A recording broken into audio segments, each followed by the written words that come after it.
I did all the reservations for it. And I formed a company called Seats, S-E-A-T-S. This is in 1995. It stood for Single Entry Advanced Ticket Sales. It was the first electronic ticketing system ever done. Tom. Yeah. Holy crap. Yeah. Man. I never leveraged it. I never got it. And it was interesting because Herb Kelleher went to the same college that I went to, and we were, I wouldn't say we were friends. This is great. May I clear it now, Jim? Please. Yes. You know, I wouldn't say we were friends, but we were acquaintances. I should have sold him my seat system. I'll tell you the other thing I did. I started a company. I decided in 1980 to get into the snowboard business. Into the what? Snowboard. There were two people in the business. Burton. Mm-hmm. And me. And I had a snowboard called the Winter Stick. Right. And I want you to go home, you can Google it, because it's classic. Winter Stick. Winter Stick. W-I-N-T-E-R-S-T-I-K. Whatever became of it. Well, Winter Stick was, we had a model called a Swallowtail, which is a classic today. It costs you $3,000 or $4,000 if you can find it. Roger Moore wrote it that night in the James. That was that one? That was my Winter Stick. Oh, man. And of course, you couldn't take a snowboard on any mountain. You know, nobody allowed snowboarding. Well, they didn't know what they were. You know, the insurance liabilities and all this kind of crap.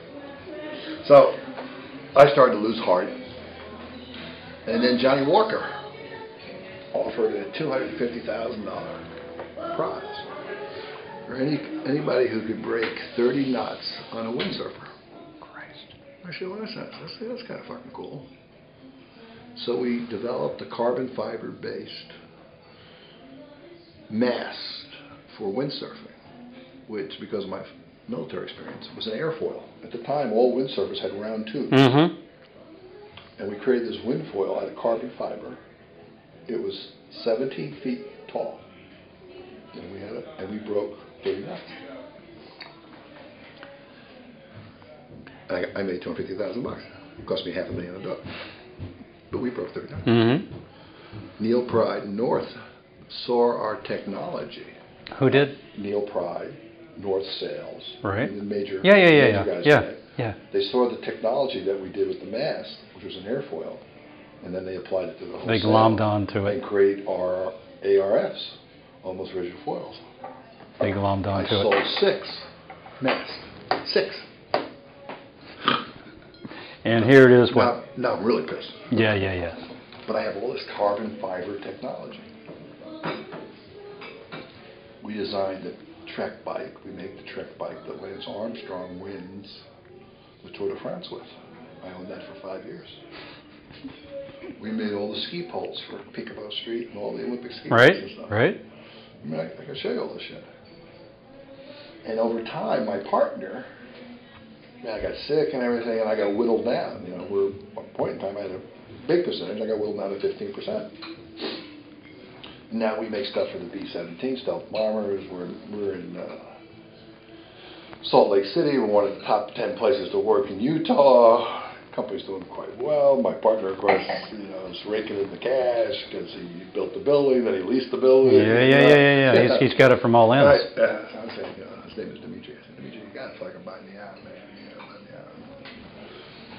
And then God smiled on me again. He's been married for 22 years. His wife decided to divorce him. So we have a valuation going on right now. Whatever his wife gets, I get. Yeah. Crazy story stuff. Life is crazy. Life's a crazy journey. It is. It's a funny thing. You ever heard of a guy named Stu Leonard? You ever heard of Stu Leonard? No. Well, if you buy the book In Search of Excellence, written by Tom Peters. That book I understand. Okay. Friends of mine from McKinsey. Richard Kavanaugh, who co-wrote the book, was one of my roommates in college. And Stu's in the book. And Stu was a dairy farmer that was on Route 7 in Norwalk, Connecticut.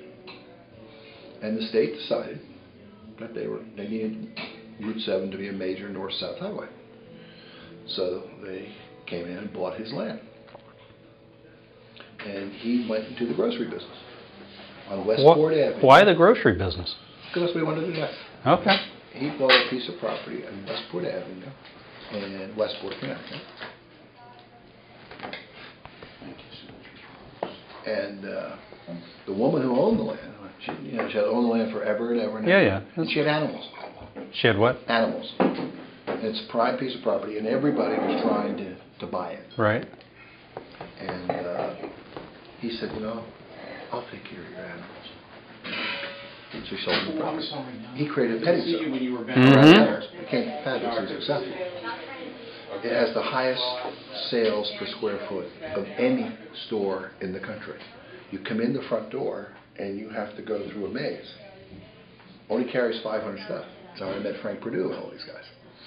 We're sitting upstairs, and you can go Google all this shit. Yeah. I own the hotel, the casino in St. Martin.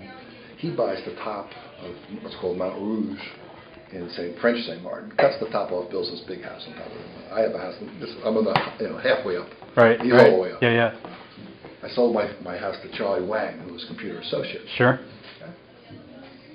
We're down there, and Stu would come down, and he'd get off the plane, he'd come in my office, and take off the money, about he'd have $250,000 in cash. Do something with this. Yeah, well, he ultimately went to jail because he had one cash register that basically went straight to St. Martin. Right. And he had a disgruntled employee who kept all the transactions on a floppy disk and turned it into defense. So he ultimately went to jail. Spent 5 years for tax fraud. It's like Mike Breran. Yeah. We're sitting upstairs in his office that overlooked the floor. And I said, Stu, you see something? You see that? You see that? I said, what are you talking about? Yeah, I was saying, what are you talking about? I said, you got to give me 20% of whatever you make on this idea, okay? Deal? Right, No deal. right. He goes, okay, deal. I said, look at these people. They shop to their shopping cart is full. And they stop. We made the shopping carts deeper. Mm-hmm. Okay? Sales went up 11% in 1 month. 1 month. It's not fucking believable. It's crazy how the littlest ideas. Right. I'm always shocked by Publix and all these places around here. Oh, yeah. They have shallow carts. Yeah. And price Costco. Yeah. Make it big. Give me a big cart. People are going to fill it up. Give me a big cart. It's unbelievable. The stuff I do with Stu is crazy. Absolutely crazy. Being in the casino business, that's like being in a bank. You have a cage. I take cash and I give you funny things. Yeah. It's no different than any bank. So you give me a fork. I don't know what this. I don't know the value of this. Whatever it is. Dish. And Frank Perdue was one of my first big time guys. And I was the only guy with a phone in St. Martin. He is a poor dog beyond belief. Is he? Oh, God, yeah. And because I had a phone, he wanted to use my phone. Sure. Okay. Yeah. Now I and you were, of course, wired. I mean, you had the island wired. Oh, listen, I was the second largest employer. All right. Okay. So you had the girls, you had everything. I had everything. Whatever you did, it's no problem. And Frank and I he looked like a chick. We became very buddies. I opened this casino called Treasure Island. It's where Chris Hammer and Steve Wynn got the idea. They came to St. Martin. They got Steve Wynn. Stole my idea. Yeah. Hammer was a big time developer in Hawaii, as you may know. My partner is the former CEO of Caesar's Palace, Cliff Perlman. And I get a call from this investment banker in New York right now. He says, I've got some guys that want to meet you. I have a 63 Corvette, red. I said, fine, I want to meet them. We go out to Wildwood in New Jersey. We go to an Italian restaurant. Wildwood? Yeah. Oh, Tom. Tom. They said, Mr. Manuel. I want to talk to you. No, we just came back from your place. Very nice. We liked. We were thinking. We could help you. We could bring you business. We could collect your markets. We could help each other. So what do you think? What were you thinking at that time? Holy motherfucking God, I'm going to go back and kill this investment banker from Morgan Stanley. I'm going to take a fucking gun to his head. I'm going to shoot the motherfucker. But was this guy attached to those guys? I have no idea. Oh, my God. So, I get back to Connecticut, and I have this house in New Canaan.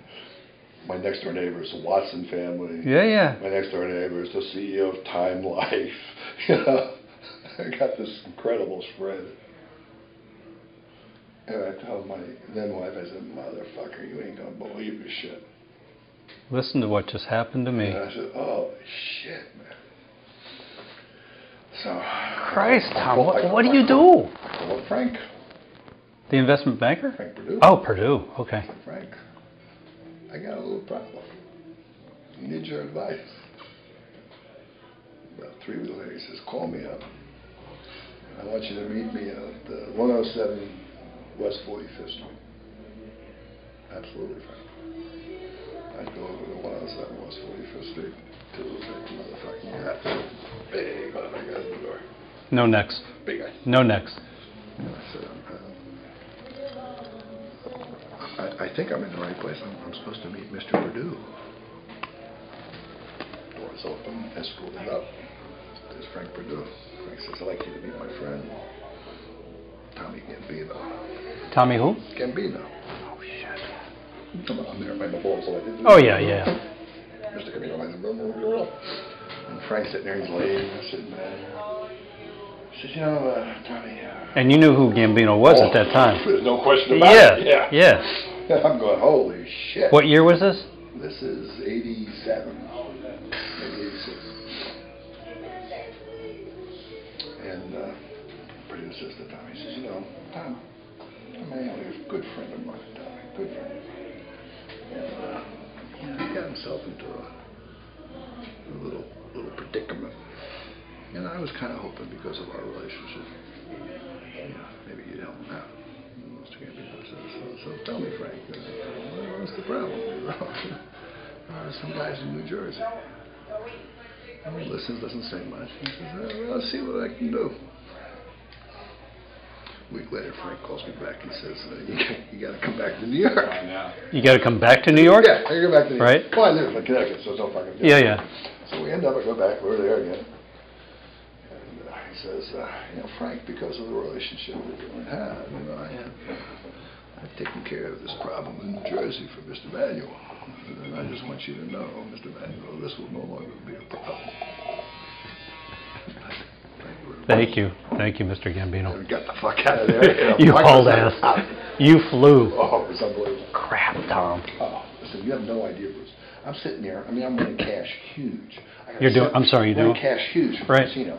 I got a fucking trust company, offshore trust company, right next door to the casino. Right. I run the cash through the trust company. Right. Manuel Noriega fucking shows up. What? He wants to run cash through the. Get the hell out of here! CIA shows up. Holy shit! I was living in Dodge City, and I could have made so much. What do you do with Noriega? I mean, that guy's freaking dangerous. No, thank you. But how do you say no to a guy like that? Well, I had my own CIA guy. Right. That always helps. Mr. Baba. That always helps. This is Mr. Baba. That helps. I was fucking crazy. I'm living in New Canaan, high-end community. And you know how your kids come along and go, so, Dad, what do you do? Yeah, what do you do for a living, Dad? Yeah, what do you do? So with one kid, I would say, you've been to the hotel and say, oh, yeah. You know what the CIA is? I'm a front guy for the CIA. The hotel's the front. I work with them. And of course, New Canaan is, ultra fucking. Oh yeah, yeah. The second kid comes along.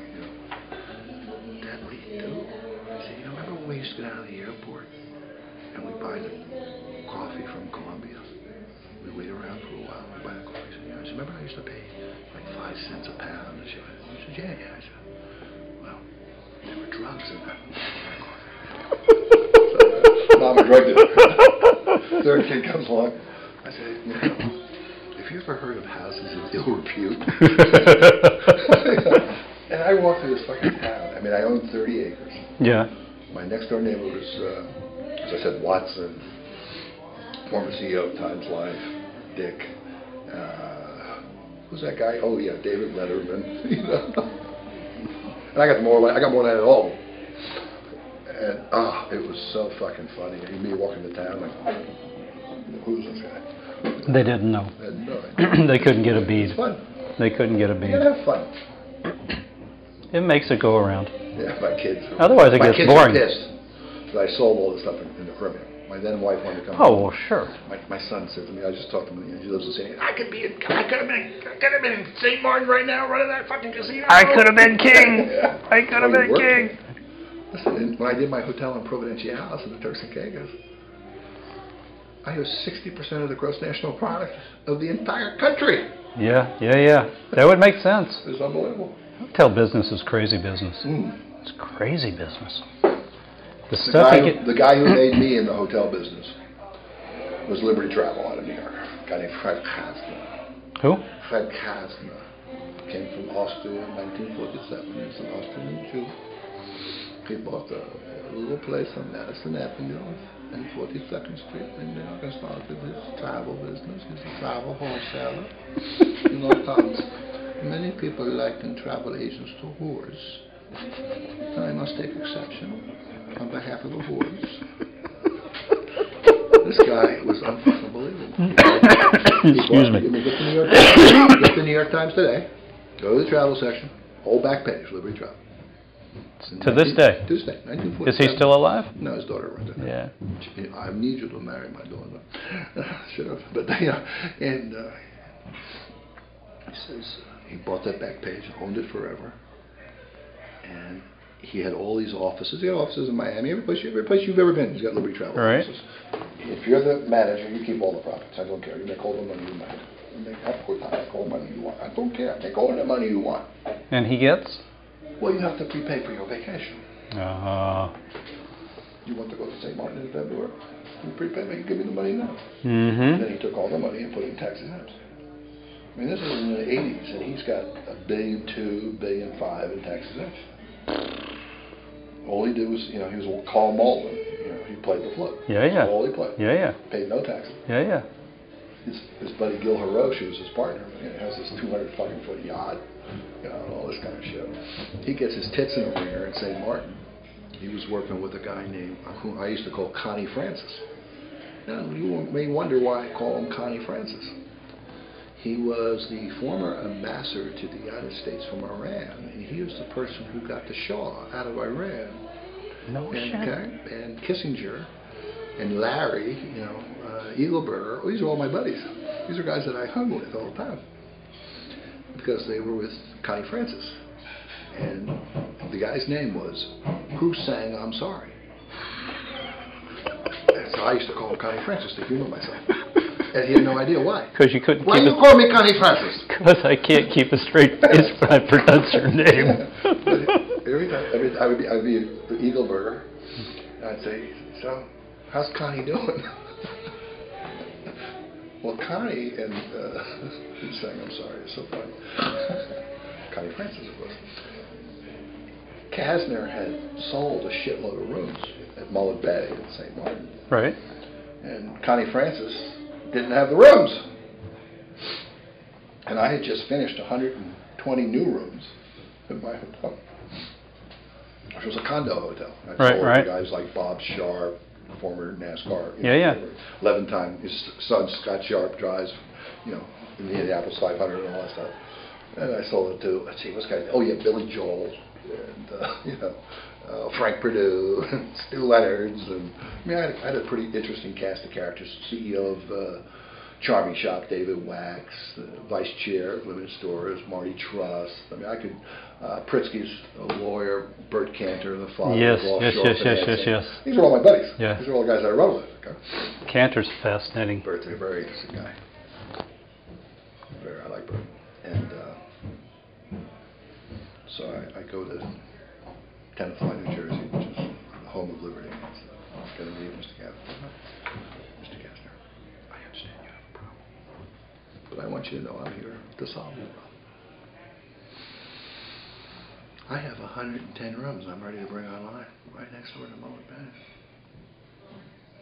Mr. Kastner says, well, I could use those rooms, Tom. And I said, I appreciate that. Here's my problem. I need you to pay pay for those rooms today. And if you pay for those rooms today, you're going to have the rooms today. What did he do? Paid me. He paid? I walked out with a check for $1,200,000. No shit. When I took over the hotel, our annual revenue was $1.2 million. Within 18 months, I had $22 million. That's before I built the casino. I owned all the car rental businesses. I owned all the import businesses. You wanted to get. I had this little thing called Tap 5. Sat right behind the hotel. Call what? Tap 5. Okay. It's like 7-Eleven. Right. I called it Tap 5. I have no idea why. And I had at the sole right to import Oreo cookies, Nabisco Oreo cookies. 6 of them. I used to sell for $4.75. Oscar Mayer bologna, $8. It's like printing money. Oh, it's unbelievable. And I didn't have demand problems. I had shelf problems. Yeah. I couldn't put it on the shelf fast enough. Yeah, you couldn't. Yeah. Because they get down there and they wanted brands that they knew. Of course. And they spend $4.75 for these fucking for 6 cookies because they knew them. It's fucking crazy. When my kids turned 21, I would take them into the room in the casino, and I would say, "There's $1 million on the table now. I want you to throw it up in the air. Mm-hmm. All that you can catch in 1 minute, you can." Kids are fucking crazy. They had to go nuts. My 3-year-old daughter's in here. She learned how to walk in the casino. She's calls and slots. Fucking wacko. Shall we order now, John? Sure. Yes, sir. Yes. Let's see. Was that awesome book? Oh, no. What are you going for? I'm just busting his chops a little bit. That's all. I'm going for the lamb. Are you really? Yes. Yeah. And should we do that medium rare, medium? Medium rare. Yes. A little on the rare side. Yes. Very good. You going for that rack? Go for the rack. Your rack? Go for the rack. I want to go for the rack. Yeah, what do you have for potatoes tonight? Parmesan roasted potatoes. That'll work. What's the fish of the day? It's salmon. Yeah. Is it real salmon or that farm bullshit salmon? I believe it's wild caught, but I'll have to check. Yeah, I'm not sure. What are you thinking about, fish or pasta or shrimp? No, I'm fishy. No, the whole menu. The whole menu looks I've got a delicious. shrimp portofino on here that's not, and that's shrimp sautéed with extra virgin olive oil, garlic, crushed pepper, basil, and plum tomato with pasta, just as a. Damn, that sounds good. It all sounds good. Yeah, it all looks You ever very had nice. that dish before? I did. Yeah, I did. Yeah, for lunch. Yeah, it's very nice. Or no, Melissa had it. That was it. Right. It's good. It's very good. You get in the water today? Yes. Yeah, just for a little bit of ham. Wasn't that good? We've I'm had gonna have really good weeks. Oh, we've had two good weeks. We've had 2 really fine weeks. Yes. I'm going to have the vitello caprese. Yes. It's excellent. Pan fried with eggplant, mozzarella. Love it. Some asparagus, asparagus and potatoes. Yes. Would you like the asparagus sautéed or grilled? Grilled is good. Excellent. Thanks, John. Thanks very much. Tom, what do you want for sides? I'm going to have the same amount. Let's share. Put it in the middle. Share that? Or Yeah. Yes. We'll share it. Very We'll fight over it. Yeah. Yeah, my life is like a Fellini movie. I mean, it really is. I've done some crazy things. I was on Lifestyle Rich Affairs. I had a chemin de fer tournament with Omar Sharif. My wife's favorite of all time.